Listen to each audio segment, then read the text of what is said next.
Third World Cinema Club. Alright guys, hello and welcome to the Third World Cinema Podcast. I'm John Tawasil from Present Confusion, and I am Jim, JP Lurapa at blogspot.com. Hello, I'm DJ Ramones. I write for reversedelay.net. And I'm Tristan Sinampan. I write for Screen Anarchy and Rapper. okay, so Dami. we'll be talking today about the Cinemalaya Film Festival 2018. We'll have 10 full-length films that are gonna be shown, and we're gonna talk a little about them.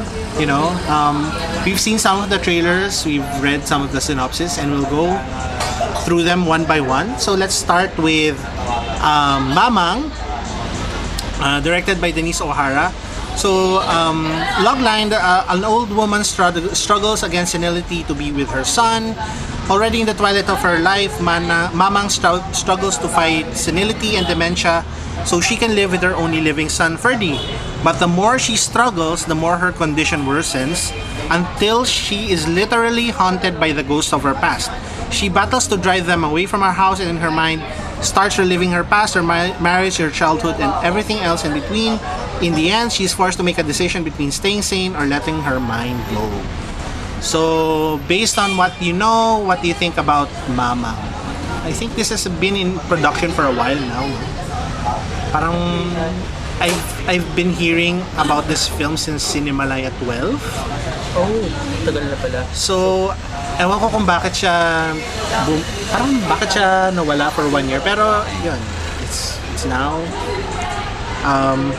What do you think, guys? I guess medyo parang horror to. Or, well, ang question ko lang, it's like, if it's medical, if you're struggling with senility and dementia, so it's like, how can you choose? Like, can you stay sane and I guess, or maybe it's ano lang with the plot holes, ganun. Synopsis hole. Synopsis. Pero syempre, it's not fair naman to judge it based on the synopsis. Yeah. Pero like the topic, kasi it reminds me of yung Lola Loleng. Yes. Last short film. Yeah. Che Tagyaman, right? Yeah. So, Last year. it could be, you know, a woman dealing with her senility. So, maybe the battles, baka maging gawin nilang metaphorical to or something like that. For me, it would be interesting kung unreliable narrator yung approach nila. Yeah. So there could be some twist na hindi pala ito yung real story, but that's one interesting approach for me. Pero hindi ba kaya ubiquitous if gano'n yung ano? Kung gano'n. Yung, kasi Dementia kasi, no? It's always for me, parang nakakapagod na rin yung plot twist na, it's all in her head. The person is not real. But, again, I'm not saying na this will be the story, but since we're trying to discuss it, we're trying to foresee how the story will go. Pero syempre, yung sasabi ko na, I have apprehensions right now. Yeah. I hope I'm proven wrong na it doesn't move into that direction na there are stories na hindi pa totoo, nakikita niya. Yung the genre here is stated as comedy and drama. So, siguro baka i-downplay nila yung horror element nito. Kaya inisip ko baka super serious to na tipo, ghost, no, ganun. Baka maybe more like Delia and Sammy from Cine Philippines. Yeah, maybe something like that. Or pwedeng ano siya, a Christmas Carol. Pwede. For me, it's interesting kasi it's Celeste Legazpi. Yeah. So, alam naman natin si Celeste Legazpi is very respected actress in theater and movies. Even a respected singer. So, wala kasi more on, pag nakita ko yung name ng actor, parang something that caught my interest, diba? And knowing na it's Denise O'Hara, diba, magaling na writer, so talagang alam mo yun, intriguing siya. And I think it would work to their advantage na Celeste Legazpi kasi her presence pa lang, there's a sense of majesty or nostalgia na siya exudes. Kasi diba sa Ang Larawan, like carry niya gawin yung wide-eyed moments na remembering that past. feel. Oh, yeah. Oh. Meron kaya itong musical number. Knowing na sila talaga. Pwede, no? Bigla siyang kumanta habang minumulto In her siya. moments of forgetfulness, Yeah. kakanta lang siya bigla. Saka napapansin ko, di ba, yung may mga movies na tayo na dealing with geriatric That's true. people. Parang lately, yan, Delia Insami for one, First ko si Third, Lorna, Chideng at si Apple. Yeah. So, to be fair, medyo kinukover na natin yung Yeah. dimension. Older demographics. Older for senior citizens. Kasi marami namang senior citizen na nanonood ng pelikula. And baka it would be nice rin, di ba, the genre listed, it's comedy drama. Yeah. So baka it's nice to add some levity rin Yeah. to the subject of dementia. And, para it's not naman, hindi siya overwrought na preachy. So, Yeah, kung sobrang serious to, I don't think I would, I would Oo, kasi gravitate mabigat to. heavy na siya kapag Pero actually, based on the supporting actor, si Alex Medina, si Gio Gahol, kilala ko lang siya as a comedian din sa Yeah. web series. So baka... naalala ko siya in Baka Bukas, si Gio Bako. Baka Bukas. Also, supporting actors pala dito sa Elora Espanya. So, pwede natin siyang invite for our next episode. Joke lang. Pero hi if you're listening to this podcast. Hello. Okay, next film. Okay, next film is ML by Benedicto Mique Jr. Three teenagers get more than what they bargained for when they learn about the dark days of martial law straight from an old retired soldier. Confronted by a frustrated history professor, Carlos sets out to prove that martial law wasn't all that bad and looks for someone who lived through that period to tell the tale. He meets Colonel, an old recluse living alone in a ramshackle house in Carlos' neighborhood. With his best friend Jace and girlfriend Pats, Carlo visits the old man to interview him about what truly happened during the Marcos regime, a visit that may put the lives of the three teenagers in danger. To truly learn about the horrors of martial law, do teenagers today have to pay the ultimate price? and I don't want to be like bad guy, pero I'm so reading yung mga gatong synopsis. It's like, I don't know if it's, there's a problem with how you're describing it, or I'm just jaded in general. Pero kasi parang, the teenager thinks martial law is kinda good. So it's like to teach him a lesson. Very siya eh. Feeling mo sa ending may the more you know the story. Get the saying na, Yeah. Hopefully, hindi ganun yung subtext. Parang hindi ganun ka-obvious. Pero, I guess, sa panahon natin ngayon, medyo kailangan nating maging garapan eh. So, I wouldn't fault them if they went the pa-obvious route. yeah, With this parang, one. it takes, it takes guts to be that overt, like Citizen Jake, Yeah. with its message. And I'm not sure if that's what the current climate needs. Kasi if it is, then by all means we need re-education. Pero yun lang, sana hindi ganun ka. I'm just afraid na it will become too PSA ish, yeah. na it becomes too, it wears its politics on its sleeve, yeah. To the point na the story is overshadowed. By the message. Yeah. What do you guys think? ML. Eddie Garcia electrocuting peeps. No, I remember Eddie Garcia sa isang role in Bakit May Kahapon Pa with Nora Honor. Yung character niya kasi is somewhat, yung binabasa natin yung synopsis, reminded me of that film. Yeah. Okay. Yeah. And lately mapapansin natin, andun na yung tapang, di ba, to discuss yung mga, like, yan, sa mga political films, martial law. Although sana hindi siya yung parang paulit-ulit na lang, di ba? Yeah. Yeah. Yung discussion regarding suffering ng sa torture, or let's say, ano pa yung mga hidden agenda before, during the martial law. Ayun. Ako nga, after Citizen Jake, nagdududa na ako parang, is cinema really the avenue to tackle these political issues? Or at least specifically yung martial law era, its effects, its questionability, supposedly. Kasi parang, yun nga parang you're just preaching to the same people. Preaching to the crowd. Preaching to the same... Pero, I agree. Parang, of course, yung mga artists natin for the most part, talagang, I guess, yung mga works nila, they really tackle martial law kasi yun yung pinaka-recent na mabigat na nangyari sa atin. Tsaka politically, parang yung politically on the spectrum, parang pare-pareho sila. So I guess may parang sense na parang homogenized, but I think it's still a very important, message to tell. Kasi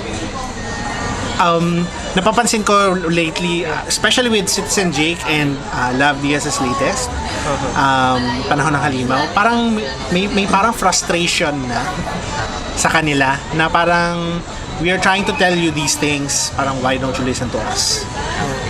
So it only means that parang we're sending or conveying message to the millennial or the generations. Or to contemporary society. Parang there's this frustration in contemporary like political cinema na tipong they're trying to tell something and it's with good intentions. Pero parang may insecurity na sila kasi people keep making the same mistakes. And ako, so are they reaching the right people or what? So I see your point. I want things to be political kasi syempre the person is political. So if you think cinema is still if you think cinema is your medium, then by all means go. Yun lang. I don't want the politics to be a shield to the point na you excuse in overwrought writing na pare-parehas na lang, or you make the politics an excuse to do the same thing over and over again kasi you have to find ways to communicate it that would still work as a film. Kasi nangyari just because there's a shadow of politics to the film that you're making, people would give an excuse na kahit yung kwento ay sakto lang, sabihin political naman siya, so the purpose it's good. So for me, by all means make it political, but at the same time don't forget na you're also making good art and a good film. So gandahan mo rin yung like well, to be fair, may apprehensions tayo with this film, ML, pero hindi pa naman natin napapanood. So we're hoping for the best.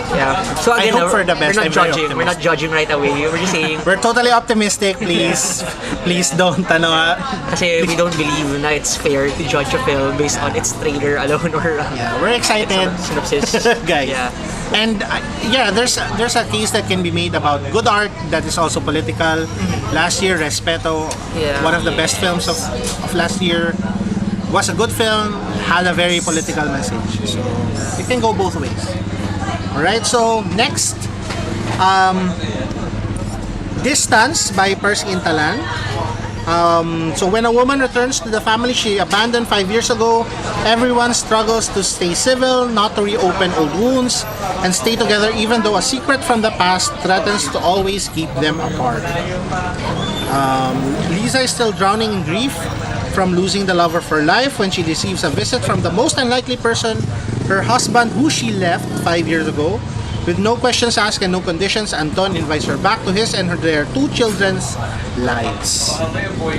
So in love of her life ay hindi yung husband yun, no? Am I reading the synopsis correctly? Yes.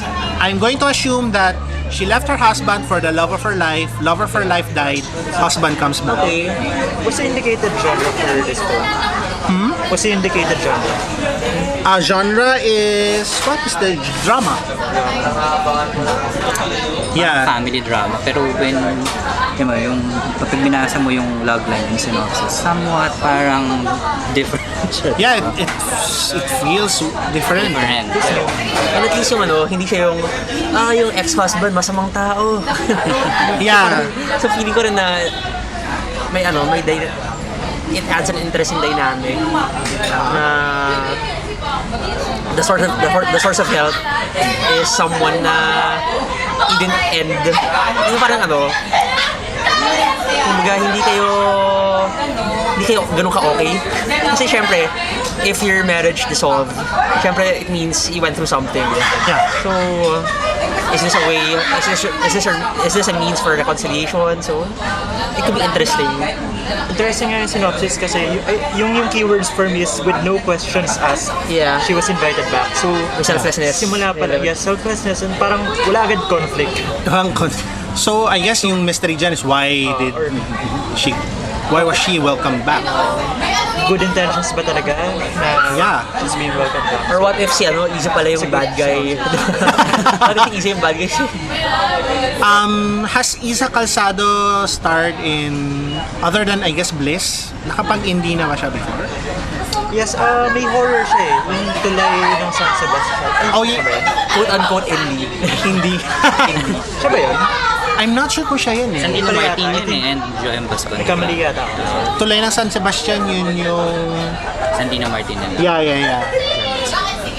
Yung parang parang they're living, parang fantasy worlds, parang ganun. Yung ang parang equivalent nito yung actors going quote-unquote indie ay like sa West na big actors going TV or streaming. Yeah, yun yung or yung mga yun. Yeah. Interesting kasi it's Isa Calzado, di ba? Alam naman natin again. Yeah, she's magaling siya. a pretty good actress. And actually, I'm excited to see this. Actually, plus, Noni Buen Camino, Terry Malvar. Yeah. And then director mismo, Presenta. Presenta na. Presentalan, very good director. Sila ni Jun Lana, they're good. Idea First Company. Yeah. Idea First talaga yung film sila eh. They've made some really interesting movies, both mainstream and indie. Hindi siya presenta lang, di ba? Yeah. Okay. Anything else? Let's go to the next one. Okay, Kuya Wes by James Robin Mayo. Yeah, ito. So, a timid and earnest remittance clerk falls in love with this regular customer. So, Kuya Wes feels like he does not exist except when he's working at a remittance center. He's mostly ignored by his younger brother Raph and his family. His days are only brightened when his customer Erica comes in every month. One day, his life changes as Erica's overseas husband leaves her. Wes decides to help her from his own pocket. His relationship with Erica and his friction with Raph starts to change him. Gusto ko lang i-note dito na yung associate producer ng film ay si Iana Bernaldez, who was Eileen in Gusto Kita With All My Hypothalamus. Napakang ko paan niya kanina, accidentally. Like, palabas mo ng theater, tapos parang minapakang, alam mo yung parang naapakan yung back of the foot. Tapos parang pag gano'n ko, sorry. Taligod siya. Uy! Sa Eileen pala, what if it wasn't real? Si Yana Bernaldez na nung pinapanood ko yung pelikula niya, sabi ko, parang kamukha niya sa Angel Aquino. Yung palalak talaga niya eh. Nak siya ng angel. Same, katabi ko kanina. Sabi ng katabi ko kanina, kasi I saw the film a while ago. Sabi ng katabi ko, parang kamukha niya si Angel Aquino, no? Same, di ba? So yun. Anyway, back to the film, guys. So, what do you think? Ako, personally, I'm looking forward to this one. Maganda yung trailer. Looks like a fun comedy. May parang, ewan ko kung bakit, may parang endo vibes ako dito. I'm not sure why, but, may vibes lang. Hanggang vibes lang. Pero, what do you think? For me, parang earnest niya. Like, it's such a earnest slice of life film. Now, we saw naman in James Mayo's last film, The Chanters, diba? So yung gano'n na no frills, life, there's a brightness that it exudes. So I kind of like that. Parang meron siyang Filipino positivity. Yung nice score. Yung mga yung mga Paddington. Nice score. I hope it's the feel-good film of the, parang last year's Kiko Boxingero. Yeah. Saka ramdam mo naman with the trailer na it's light and Feel good na may kurot. Oh yeah. Yan, may kurot yan. Medyo may hugot, medyo may kurot. Nakakatawa pa rin. and something fresh from Ogie Alcacid kasi before napapanood ko siya in Octo Arts films, movies, like kasama niya si Michael V. Iba yung atake, diba? Parang napapanood ko yung trailer, parang subtle siya dito, unlike doon na parang loud yung mga characters. And Dings O'Hara again, writer. So, yeah, earnest, fun, hopefully funny. But grounded. Yeah. So hindi naman siya like lofty lang na idealistic. It's grounded pero yun nga. And with the chanters, di ba, James Mayo, he made the films kind of light, medyo pero by the end, makikita mo yung bigat niya, yung seriousness niya at the end. So, hindi lang siya sabaw na pelikula. Hopefully, he does the same with this one. Alright. Next up, we have School Service by Louis Ignacio. A young girl is taken against her will from the province by small-time syndicate and becomes a beggar in Manila.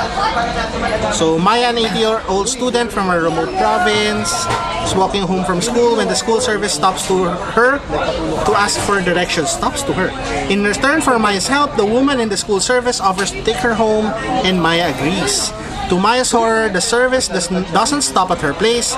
Maya finds herself hours and hours away from home. She becomes the latest victim of the school service. Pwede pala akong pahabol din sa Kuya West. Sige, Kuya West, go. Iniisip lang ako kasi another interesting and fresh aspect to this synopsis is marami na tayong OFW films. Pero si Kuya West, tungkol siya dun sa person who's in between OFWs and families. Yeah, a middleman film. Ganon. Parang kubrador. Kubrador ng pera. Fresh look into that connection between OFWs and the people. Yeah, that's an interesting perspective, no? We have lots of OFW films. Pero the middlemen, the ones who, kumbaga sila yung nagsusustain people abroad. What about that? Kung siguro manggagaling yung kurot. We never saw a film like that. Yeah. Okay. And I hope platonic. I mean, I'm not saying na, I'm not imposing na dapat galing yung film, pero parang feeling ko, mas okay siya if hindi siya straight romance. Pero, okay. Siya may support, support system film siya. Pero sa akin lang yun. Yeah, hopefully it surprises us. Let's see. So what do you think about School Service from the director of Asintado, Laut, and Area? So, film about the poor doing stuff in poverty. What do you think, guys? Bakit pag bata yung bida, Maya pangalan? Oo nga. Babae na innocent. Ito yung equivalent ng Shirley na yung mga ganun Becky. Ano lang, siguro, go. Sana lang hindi siya a series of unfortunate events. Yeah. Ganun minsan yung films, if you deal with poverty, it's like, this bad things happen, and another bad thing happens after, then another bad thing happens, kasi in poverty siya. Though alam ko in real life, there are cases na ganun. Pero, yun nga again, for a film, minsan naging cop-out na lang siya na susunod. How can we ang parang feel ko when you're writing it, it's like, how can things get even more drearier. Diba? Yung vibes ko dito parang malakas na binglaw found story. Wow, shit, ang hirap. Ang hirap natin. Kailangan nating kumayod. Saka na-observe ko rin nga sa mga movies ni Louis Ignacio, diba? Yeah. Yung mga movies niya nag-tackle ng mga poverty, diba? Poverty. Different situation ng poverty. Yun yung na-observe ko sa like in Laut. Hopefully this is better than Asintado. May thoughts ka ba doon? Secret na lang. Hi po, Direct Louie, hi. So, anything else? Okay, next. We have Panda sa Lawal by Cherry Espiritu, a wandering girl who violently hurts the sick. Ano kaya yon? Sinusuntok niya para gumaling. To heal them brings miracles to an ill-stricken neighborhood. So Agoy, a 10-year-old palaboy, arrives in an ill-stricken neighborhood beside the Manila Railroad where she meets a lonely panadero suffering from chronic kidney stones and wants nothing but to die. A barber with severe pasma, a Cariñosa folk dancer paralyzed by stroke, and a macho meat vendor with tumor in his breast. With her gift of healing, the whole neighborhood begins to experience life again, while Agoy is able to heal the sick neighbors. For some reason, she cannot heal Sal. Oh. To heal him, she must inflict the most agonizing pain. What is the most agonizing pain? We don't know. Despacito 2. What we? I don't know. So they break up, ganun ba? By the way, guys, pwede talaga magka-tumor sa breast ng lalaki. It's totally a thing. So check the your doctor. check your breast, yo. Check your breasts. You know, for tumors. So what I'm most obvious dito, it's we'll be seeing Kuya Boji Yeah! against Ty, cast against Ty. It's magical realist batibot, man. Come on. I agree, magic realist. Magical realist batibot. From loving kids to wishing to die. Yeah. Okay. What else, guys? What else? There's Ana Luna sa cast. So Oh, I'm looking forward to that. Ana Luna, great actress. Last year's Cinemalaya film was requited. Wasn't too keen on that, but she was great. She was great. She's great in a lot of films. Maybe not requited, but in a lot of films. from Lakbay to Love. And, oops. Yeah, looking forward to Kuya Boji and getting a picture. Hi Kuya Boji, please take a picture with me. It would be interesting though kasi I think the film could bank on him. Yeah. Kasi seeing una, this is a case na the person yung personality niya permeates dun sa film. Kasi if you're gonna do a magical realist film about that contemplates on life, on death, on relationships, why don't you get yung parang version natin ng Mr. Rogers? Yeah. Diba? That would be interesting. Cinemalaya 2020, let's go. Come on. Kuya Boji is Manong Roger. Saka I believe it's parang perfect actor si Boji Pascual. Yeah. I'm gonna make a fearless prediction about this one. The most agonizing pain is to live. So she's gonna let him live instead of letting him die. That's the twist. I'm calling it right now. 5 pesos. Pero sana wag naman tong like, I found a reason to live in you. I mean, medyo... Well, if they can pull it off, Yeah. I wouldn't mind.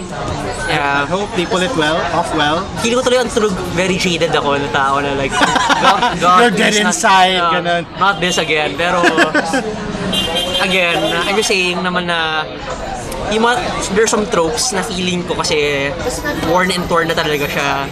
So I'm just hoping na people bring some fresh blood into it. Diba? Kasi, again, how many times have you seen I wanna die but now I found a reason in you. Yeah. Hopefully it kind of subverts that. Or if they pull it off in a very nice fashion. But, looking forward to this one. One of the... So next we have Kung Paano Hinihintay ang Dapit Hapon by Carlo Enciso Catu. Unmarried couple Teresa and Celso try to survive their mundane or elderly life. On the night of their anniversary, they receive a phone call from Benedicto, Teresa's estranged husband, who is quite ill and needs someone to look after him. Going out of her way to take care of Benedicto, they encourage him to seek treatment and live the remaining days of his life. However, their son Chito can't forgive. On the twilight of their days, how do they wait for the sun to set? Haba ng title. That's called Kipihad. Yeah. Kipihad. Dante Rivero, looking forward to that one. Great actor. Perla Bautista would be probably the wife. Yeah. And what's this? Si Mengi ka ba? Menji probably is the estranged husband. So para siyang again, another film about the elderly. Yeah. Parang Delia and Sammy-ish. In-mention siya, feeling ko parang pwede sila pang double feature ng Panda sa Lawal. Pwede, no? Finding a Reason to Live. Finding a Reason to Live. Or, it's like juxtaposing ruminations of life. With ruminations of death. Oh, sorry. Yeah, it's juxtaposing yung ruminations on life sa backdrop of death. Kasi diba, Panda sa Lawal, a guy wants to die. Ito naman, terminally ill. So, yeah, people waiting to die. Something like Hiblang Abo. Have you watched that? Another Cinemalaya film. Louisville. A bunch of old people in a retirement home waiting to die also. And then appreciating life. Yeah, life is good, guys. Although, may connection din siya dun sa Distance by Percy. So, it's Yeah. a family drama. It's about family. Unmarried couple sila and the estranged husband calls back. Yeah. The other way around. Okay, pinagdaanan ng jury nito. Puro family. Family and Interesting concept. estrangement. Ito kasi Baka may may- theme sila for this And year. finding love Kasi again. di ba hindi naman geriatric or Yeah. elderly people. Ito about elderly people. About And elderly. marital issues. Marriage. So, yun ang theme natin for Cinemalaya. Marriage, Yeah. death, marital issues. Finding a reason to live. Or finding happiness Life and death and marriage. in the backdrop. Yeah, of looking it. forward to this one. Carlo Cato's previous film was Ari, My Life with King, which was part of MMFF's last, I think it was their last New Wave. Wave 2015. It was a great film. It's about, memories, language, also death. The death of language, death of culture. I'm very interested to see what they're gonna do with this one. It's a very different sounding film from the synopsis.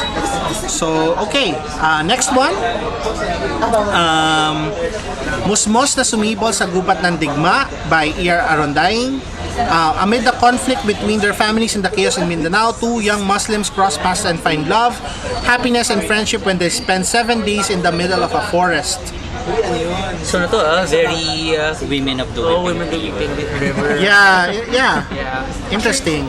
Yeah, this one is the most interesting for me of the batch kasi si E.R. Arondaing, he made yung Sa Gabing Nanahimik ang Mga Kuliglig last year. Yes. Cinemalaya. Was that his debut feature? That was his debut feature, and Kuliglig was a very, very.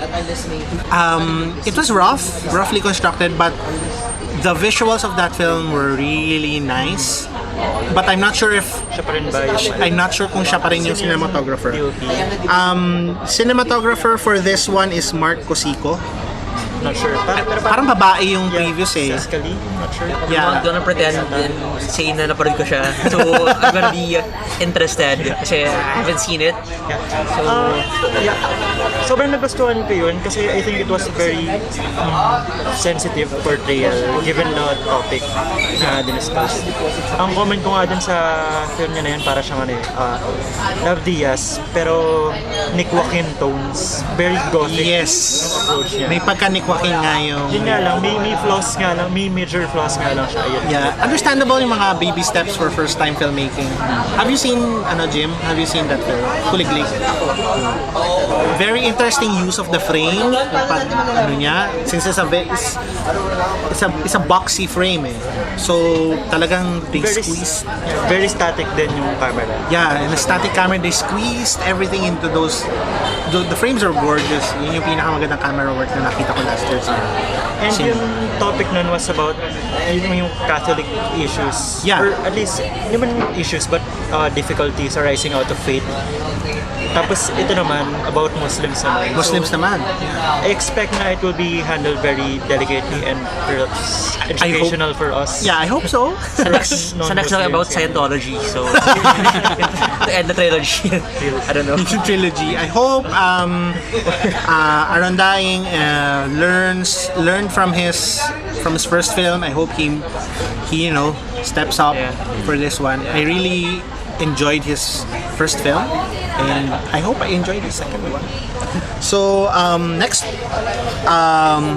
The Lookout by Afi Africa. Lester Kiambao is a gay hired killer whose abusive relationships in childhood propels him to a life of crime and depravity and compels him to betray Travis Concepcion, the man he loves, in order to exact his revenge. Wow, what a synopsis. What do you think, guys? This could Kayo muna. So this could be absolutely crazy, or this could be, you know, that film of the festival. Who knows? I hope it's good, of course. Alam naman Lester natin. Kiambao sa actors. Oh, Lester Kiambao is Res Cortez. Oh, Res Cortez. Diba? Well, he's in the cast, but I don't think he's the I don't think he's the gay hired killer. pero ewan ko lang, feeling ko siya from the synopsis, di ba? You put gay, then he goes into a word of depravity. Parang, Parang I hope it doesn't cast a negative light on, you know. and it's like, medyo antiquated na yung ganong, yung ganong combination na if the character is gay, kailangan mo talagang pakita yung, Yung kanyang yung extreme, Yeah. extreme depravity, and then calling it depravity, ewan ko, for me medyo, Pero he's a killer. he's killer din. he's a Yeah, gay pwede. hired killer. Emphasis on gay hired killer. A violent gay character. Yes. Yung bago ba yun? Kasi di ba nag-emerge ng mga LGBTQ films right now? Kumbaga, nag-aano tayo ng equality, Yeah. gender equality. So, even in films, makikita natin that ang mga LGBTQ are dinidepict, hindi na sila na stereotype, di ba?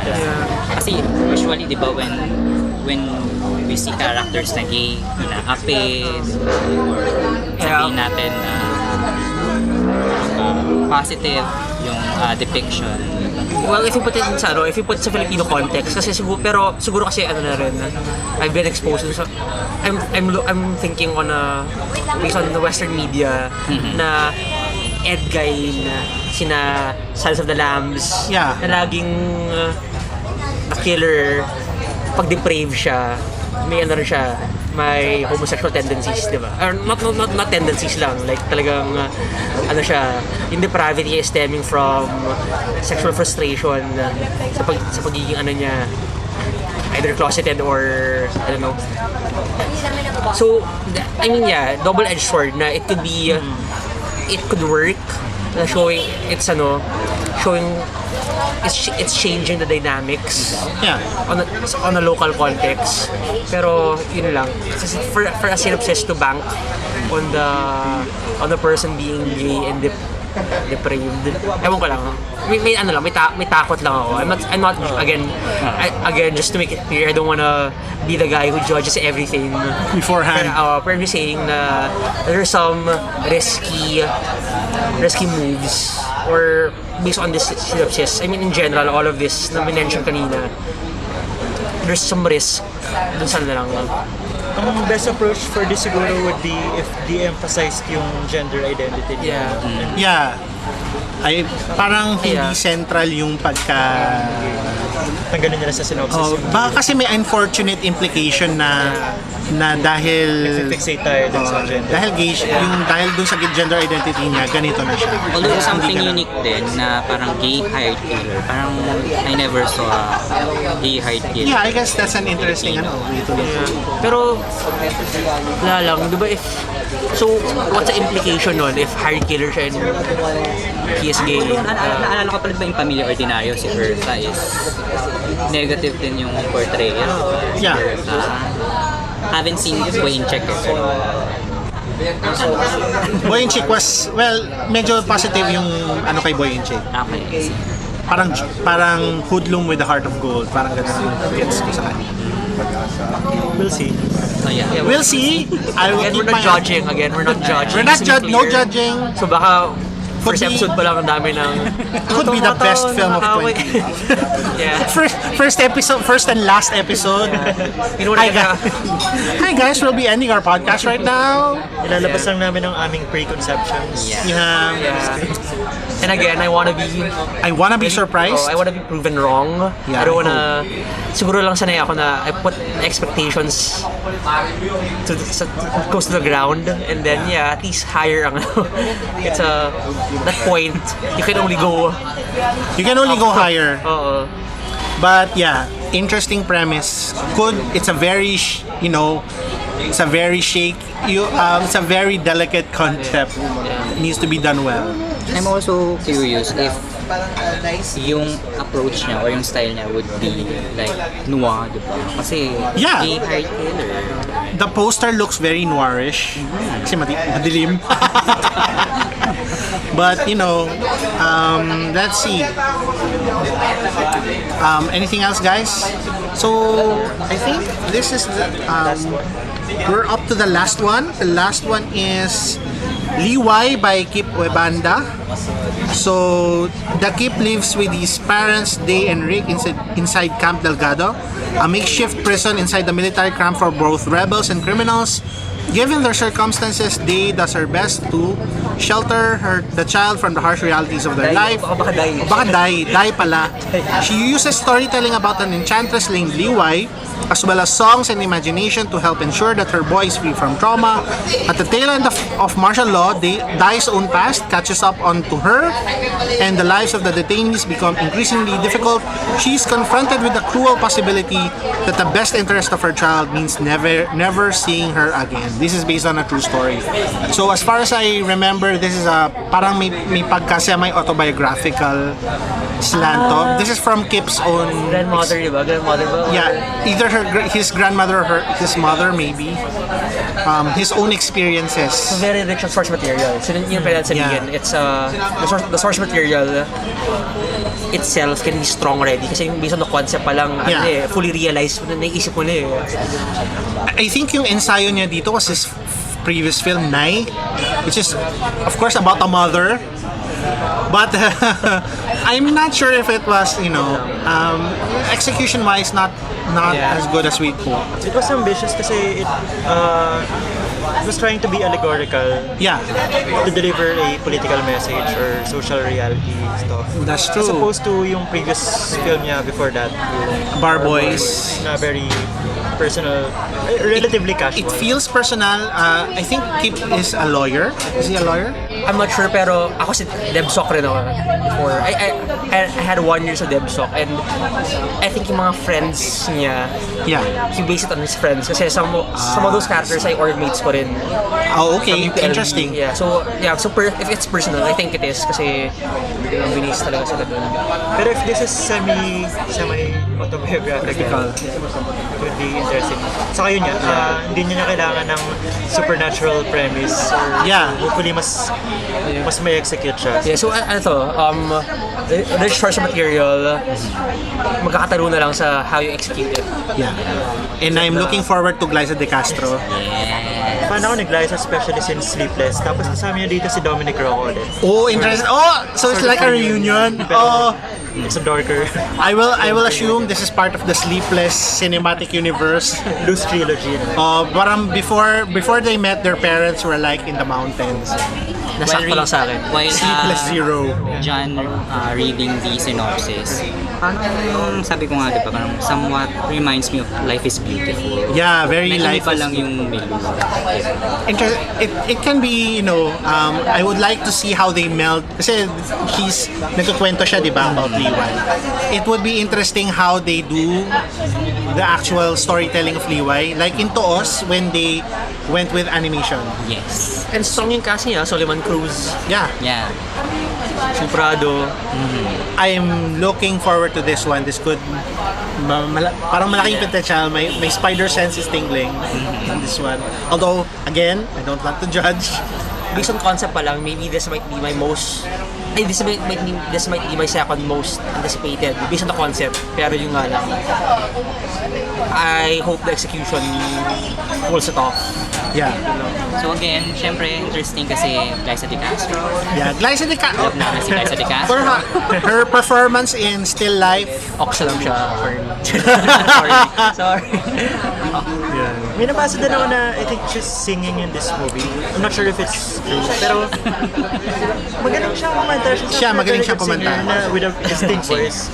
Have you listened to her original songs? Some of them, yeah. I've seen her live. Oh, really? Pero, okay naman. Our next guest will be Not my Liza genre. De Castro. Not my genre. Parang tuloy sobrang hindi ko ako yung panega guy dito. For this episode. Yun. I'm more optimistic than I sound. To be clear. So, hi Liza De Castro, hi. If you wanna join us, our podcast, episode 2, if we're not like harassed to oblivion after this one, come join us. Again, we're more optimistic than we sound. We Yeah. really try to We're all dead inside. That's dig a bit and discuss. Okay, so anything else about DY? That's anything else? Okay. So that ends our, our Cinemalaya overview. And we'll be having another episode. Hopefully, at the festival itself, we'll be going around harassing people, asking them what they thought of the movies. Ganda nga, like something like that. And so next up, we'll be talking about a film that all of us, well, one of us saw recently and all of us have seen. It's Irene Villamor's Meet Me in St. Gallen. So, would you tell us what you thought about Meet Me in St. Gallen by Irene Villamor?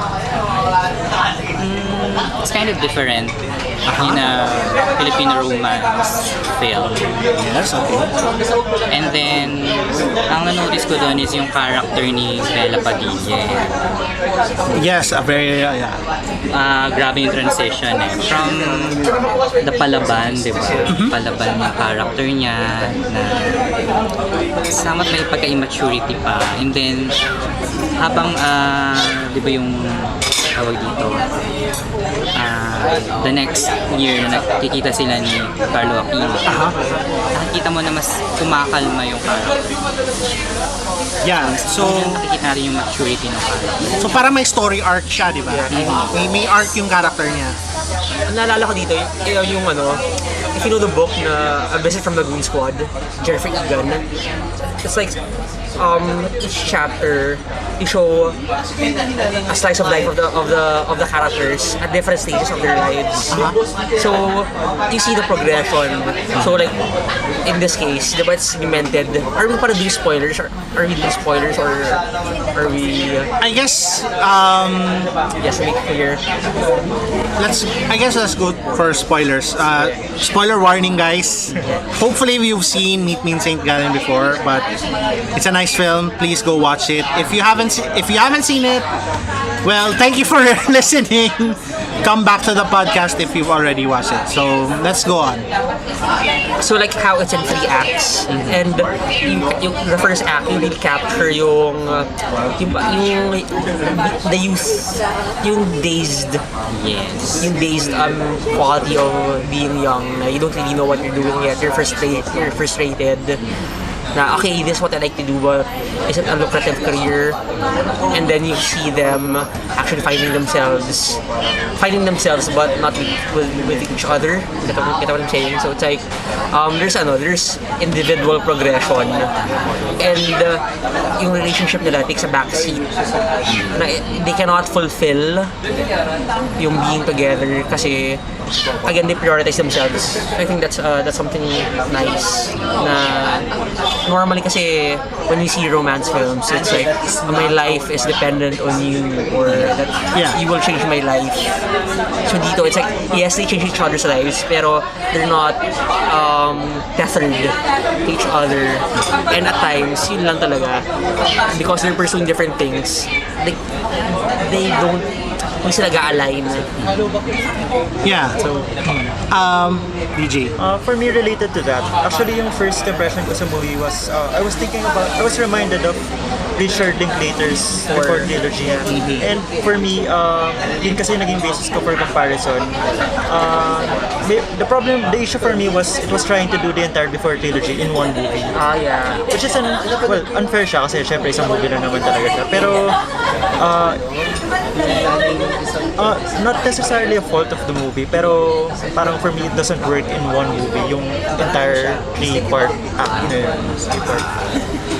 Art pala. When I saw the trailer for this film, parang, ay, pangit ang trailer, gano'n. Pero, never judge a film by its trailer. I was very pleasantly surprised by it.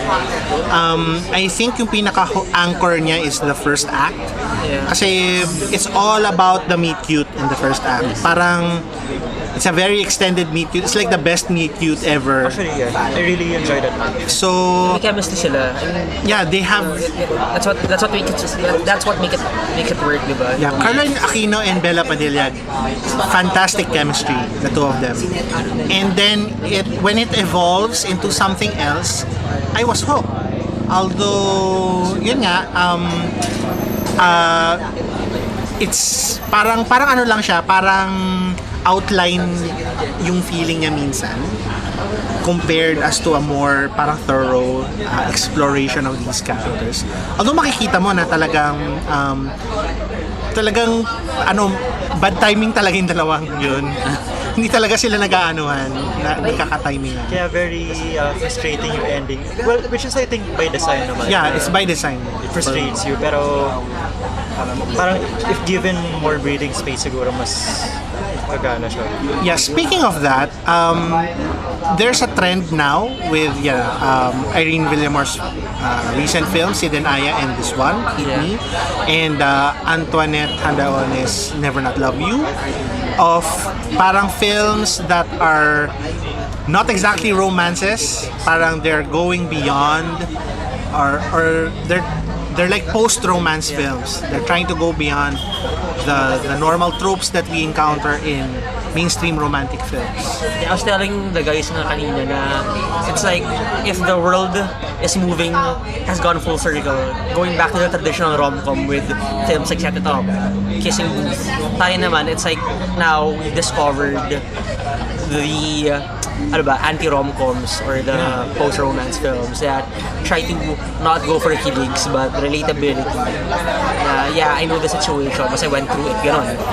Kasi these are now real world situations na they're not so lofty, not so ideal na we match but we're at different stages of in our lives. So diba that's what we see with Saint Gallen na hindi lang sila magtugma. They're very compatible. Yung nga lang their situations won't allow it. Like in Sid and Aya rin. Yeah, that's true. It's more in Sid and Aya, it's more of their financial situations. And Never Not Love You. Yeah, especially Never Not Love You. The best Jadine film. Huh? Yung buong buong arc, the big picture of a relationship yung tinatakang nila. Hindi Yes. yung initial stage lang. Yeah. Trying to encompass the rise and downfall. Yeah, we've gone beyond the meet cute. Yeah. The meet cute, it's like only in the first act, and then it's really the reality after that. Naalala ko yung Blue Valentine. Blue Valentine, what made it really stand out when it first showed, it subverts the idea na love conquers all, na kahit we're from different worlds, pag naging kami, kaya yan, basta may pag-ibig between us. Tapos pinakita na ng film na yun ay what happens after, na could, in the long run, could love conquer all nga ba talaga, na these people are so different, but you see themselves, in a way, they're both selfless naman and trying to understand each other's situations. Yung nga lang, they're too incompatible. Yeah. So I think right now, yun. Parang before midnight. Ganun. Naalala ko Before. kasi yung line ni Bella Padilla. Sobrang perfect naman ang moment na to. Yeah. Yes. And then Aside after from that, hindi na siya yung typical na boy meets girl, di ba? Yeah. Itong between Saint Gallen. And nung binabanggit mo nga yung before trilogy, when I was watching between Saint Gallen, it reminded me din ng same time next year as well as When Harry Met Sally. Although the series. And I'm glad na yung mga films na ganito, yung mga going, what do you call this? Yung mga nagsasubvert ng tropes, yung hindi yung mainstream that we're used to. Sila, tinatangkilik sila ng audiences. Yeah. So, talagang malaking kita nila. That's what I was saying, diba, na hindi lang siya pure kilig, but relatability. Yeah. So may na-address na need. Yeah. Though para in a way, at times I'm adamant kasi we're going into hugot culture. Kasi that's so ubiquitous na puro hugot na lang. Pero Started in that thing called Tadhana. Pero ano ba yung hugot culture? Parang maybe define natin. Kasi parang for me, ang hugot culture kasi is as much about the pain as the humor. Yung comedy part, parang it's pain for entertainment purposes. Yeah. for me naman, I think the way I see it, it's like you design moments within the film na pwedeng screen cap and post sa Facebook na I can so relate to this hugot. So I hope we're not. I hope na now that we're going to films that showcase real life relations, sana hindi naman lahat, sana it's still cumulative. Yeah. Yung pagkakabuild sa kanya, hindi lang yung let's create moments na pwedeng i-share tapos yun na yun. And speaking of hugot, parang there are films that are beginning to parang deconstruct the idea of hugot. Like recently, The Right Moment came out. Not the best execution, I know, but I enjoyed the film. Tapos it tries to show us na yung hugot, they're trying to deconstruct the idea of hugot in a way that hugot stories, they're told parang they're told na medyo one-sided yung perspective niya. Na they can be one-sided na they don't take the feeling of the other person into account. Parang masakit para sa akin, pero paano yung isa? Parang ganun. Pero I hope they have more films like that try to... Another thing na na-observe ko ay Viva Films taking risk. Yes, definitely, yes.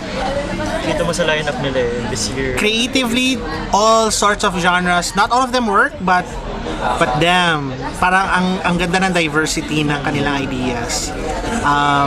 We have like a home invasion trailer, we have Cry No Fear. Cry No Fear, we have yung upcoming Miss Granny, we have these love stories, Never Not Love You, Meet Me in St. Gallen, Cinemalaya. Labas na lang like mga Julian Trono. Di ba sila rin yun this year, di ba? I think sila yung squad goals to, di ba? Yes. Yeah, there we go. Squad goals, which is like, look at our young actors, see them dance. That's the kind of film that it is. Pero it's still, it's Nagkakaroon ng genre ngayon, nagkakaroon ng sub-genre ngayon na young films directed by old guys. Oh, Walwal. Walwal, in Which is particular. a bit out of touch, pero Yun, walwal yung... Well, actually, hindi ko pa napanood. Pero based on the trailer, parang yung design nga siya to appease a certain kind of modern, contemporary Yeah. culture. It's si Jim, nakausap ko before, he told me na parang since Jose Javier Reyes, the director of Walwal, he also directed a film around 95, Parico. Yeah. So it's parang a modern rendition of Parico. And parang kasi ngayon, nung pinanood ko yung Walwal, yung tingin ko sa kanya, hindi siya per se youth film. It's more of a drama film involving young people. Involving yung characters. Yeah, they just happen to be young guys. Pero going back dun sa yung about hugot movies na hindi sana made for to be screen captured. To be fair, St. Gallen was not that. kaya nga, I'm just saying, to be clear, I'm not saying gano'n ang St. Gallen. Actually, maganda siya. Very accomplished siya technically. Very cinematic nga siya eh. Naalala ko yung sobrang ganda nung scene dun sa second act. Yung when they were going home. Yes. Yes. Yung long take na yun na That was an walang excellent dialogue. scene. Yeah. Gusto mo nang panoorin talaga. Hindi naman gusto mo magpapunta doon. Gusto mong panoorin. Ang galing ng filmmaking at play. And Nag-struggle sa blocking sa isang part. Ang dilim na pero okay lang. part of it. Hindi pa ako nadi-disappoint sa films ni Irene Villamor. Galing talaga siya. Another observation, babae ang director. Yes, female-led romantic Kahapon film. na may nagtanong sa akin yan parang, so sino mas magaling? Si Adaon, si Villamor, o si Andrea Bernard? See, all of them are women. You They're go making the best. representation. President Villegas rin naman, and to be fair naman, you can see the same kind of treatment kay Dan Villegas rin. So, it's an ubiquitous, old kasi sabi ubiquitous, pero it's like, we're seeing it not just, pero again, it's nice na the women are taking the lead. Pero it's not, hindi siya isolated case. Now, we also see it In male directors. to some degree, Jason Polak sama na. Yes. So, okay, what else, guys? St. Gallen. Yeah. To be clear din pala na when I said kanina screen cap culture, I'm not talking about St. Gallen. Kasi for me, it's one of the films that really that elevated. It's not that elevated the whole hugot. The whole hugot thing. Factor. Hindi siya part dun sa screen capable lang lamang. All right. So, anything else? So, Are you So- watching any films this week? Baka So I'm gonna watch a film by the latest Josh Leah, I Love You Hater. I still haven't seen it.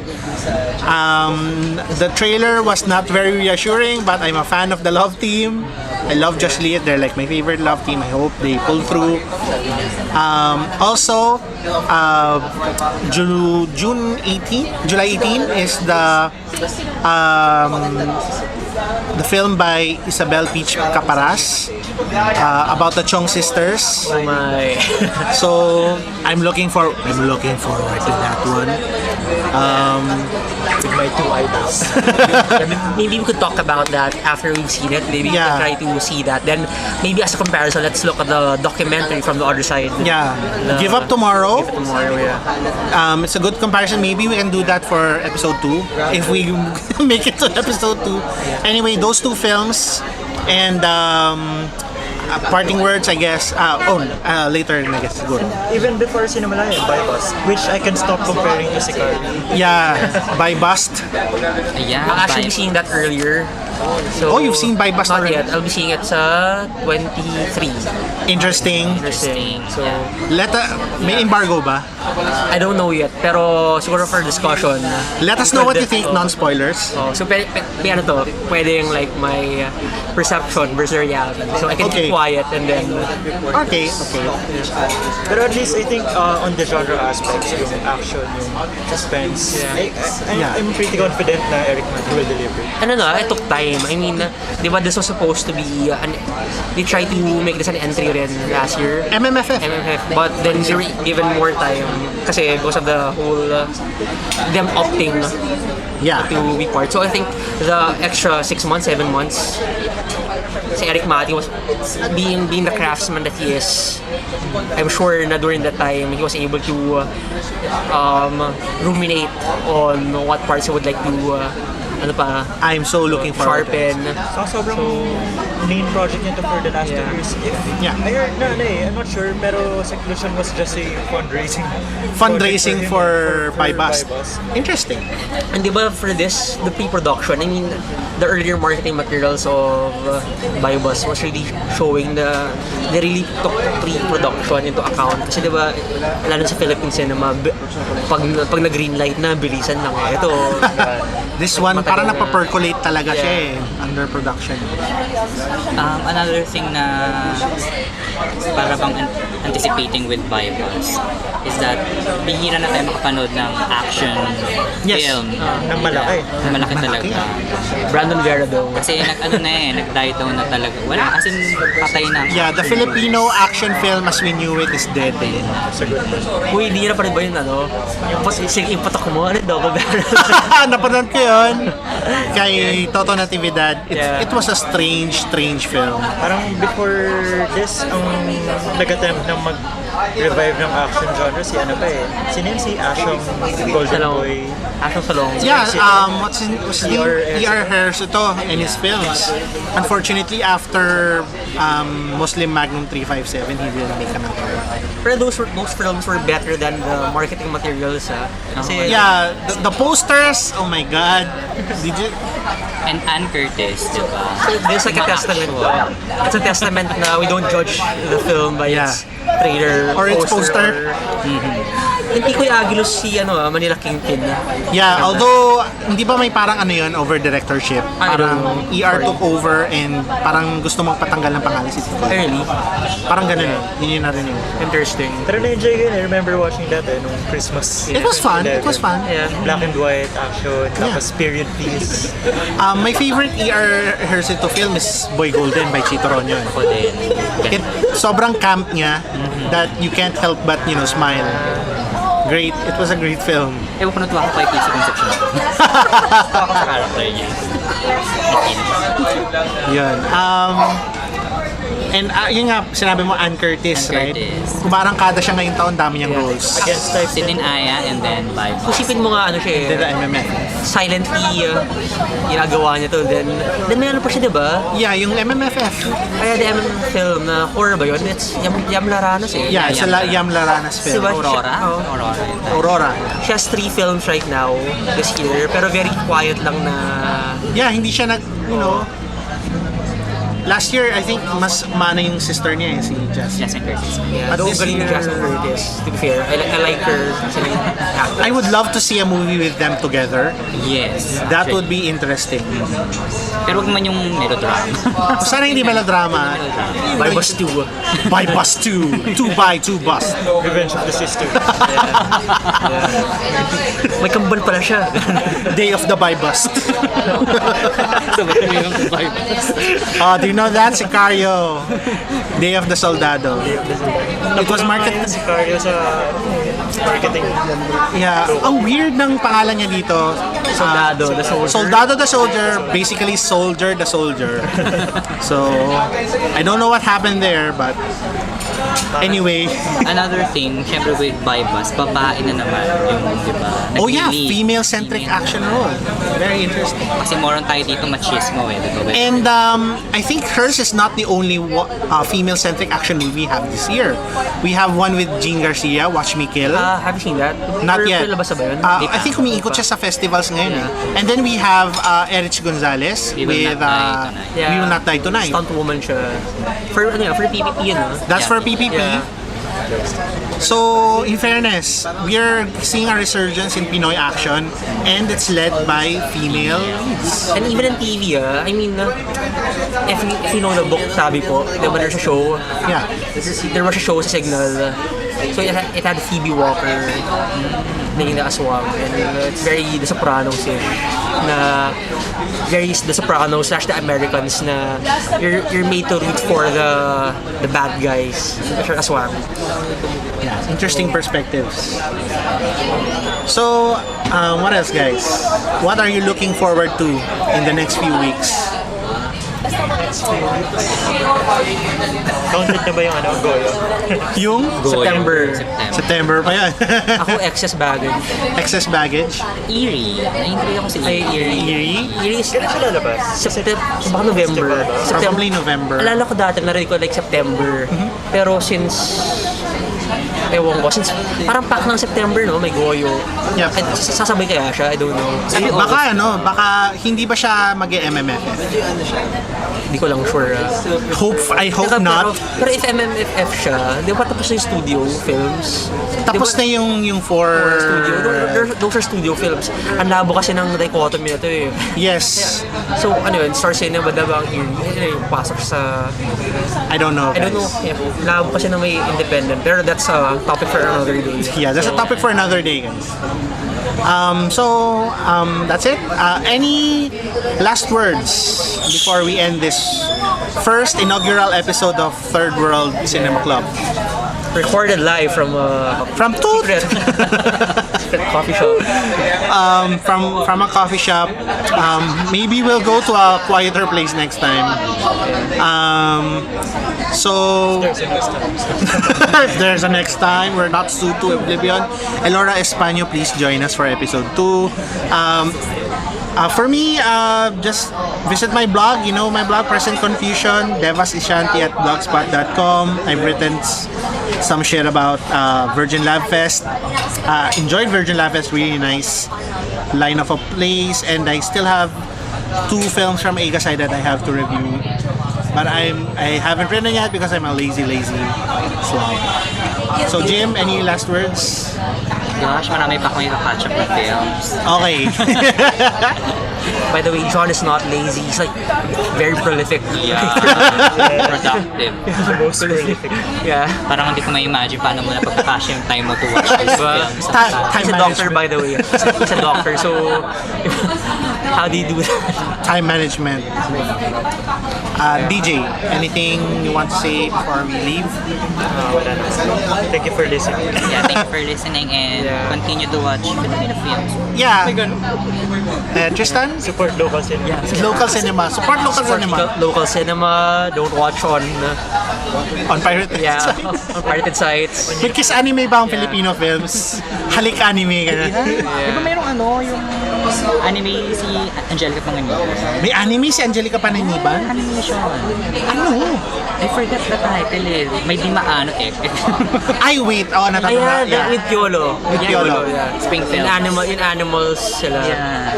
Ayun ka? The title yata sa tayo. So, special thanks to Paul Castillo, who couldn't be here with us tonight, and Michael Edilior, our co-founder. Or Nick Fury. Our Nick Fury, for bringing us together. Thanks, man, if you're listening. Hopefully, you're listening to us. Yo. See you at the movies. So, thanks, guys, for listening, and we'll see you guys next time.